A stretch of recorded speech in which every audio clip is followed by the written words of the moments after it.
Everyone, कैसे हैं friends. आशा करते हैं कि आप लोग अच्छे होंगे।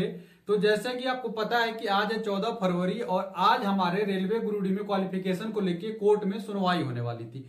तो जो सुनवाई हो चुकी है और सुनवाई में क्या बातें निकल के आई हैं वो हम आपको बताने वाले हैं कि जो आईटीआई के जो वकील हैं उनकी तरफ से कौन सी पक्ष रखी गई है और जो कक्षा 10वीं के लिए यानी रेलवे जो लड़ रहे थे उनके वकील ने क्या कहा है। तो क्यों में देख रहे होंगे कि कैट का निर्णय क्या रहा था, कोर्ट का निर्णय भी बताऊंगा, क्या डिसीजन रहा उस पर बात करेंगे। आईटीआई वालों के लिए थोड़ा सा धोखा हुआ है और कैसा धोखा हुआ है वो मैं बताने वाला हूं। और 10 वालों के लिए तो मजे ही मजे आ गए और 32,438 पदों पे पहले रेलवे की तरफ भरी रहे थे, अब उनको किसी भी तरीके से कोई रोक टोक करने वाला नहीं है क्योंकि कोर्ट का निर्णय आ चुका है। तो अब हम इस पूरे समझाएंगे, पूरे मामले को अगर समझाने की आपको कोशिश करेंगे कि क्या क्या मामला रहा था और कोर्ट के जो वकील थे रेलवे के, देखिए एक तरफ रेलवे के वकील थे, ठीक है, एक तरफ रेलवे से वकील थे जो लड़ रहे थे 10वीं के लिए, ठीक है, क्योंकि रेलवे ने ही खुद 10वीं लागू किया था। दूसरे तरफ से आईटीआई वाले स्टूडेंटों के द्वारा जो किया गया था उनके तरफ से वकील थे।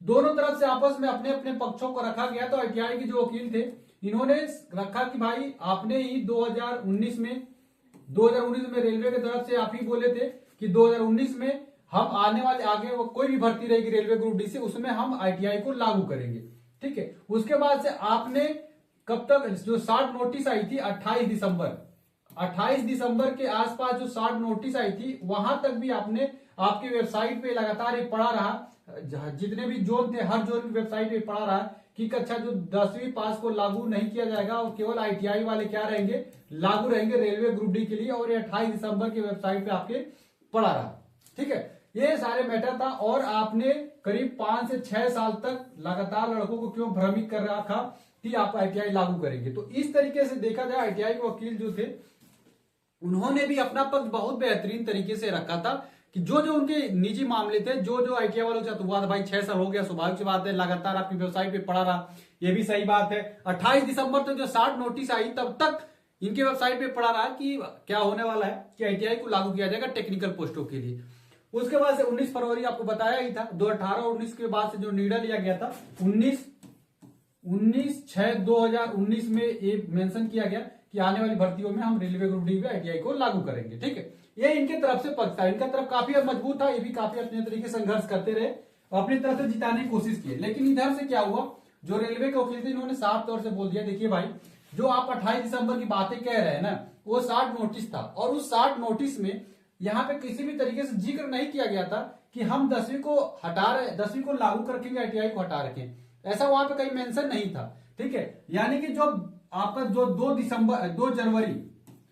जनवरी को हमने नोटिस निकाल दिया, 2 जनवरी को नोटिस निकाल दिया और फुल जो नोटिस दिया 22 जनवरी को, इसमें मैंने साफ तौर पे लिखा गया था कि केवल 10वीं लागू रहेगा, ठीक है। इनके तरफ से साफ स्पष्ट कह दिया गया कि जब शार्ट नोटिस आई थी तो उसमें तो कोई मेंशन था नहीं, हमने 2 जनवरी का आपको सूचित कर दिया कि 2 जनवरी को हम क्या कर रहे हैं, आईटीआई को हटा के केवल 10वीं पास रखे। आईटीआई हटाने की भी इसमें बात नहीं कही गई थी, इसमें केवल यही बात कही गई थी 10th पास लागू रहेगा, केवल 10th पास वाले रेलवे ग्रुप डी का फॉर्म डाल सकते। आईटीआई की इसमें कहीं जिक्र नहीं किया गया था, ये तो आप जाकर देखेंगे तो साफ में मिलेगा।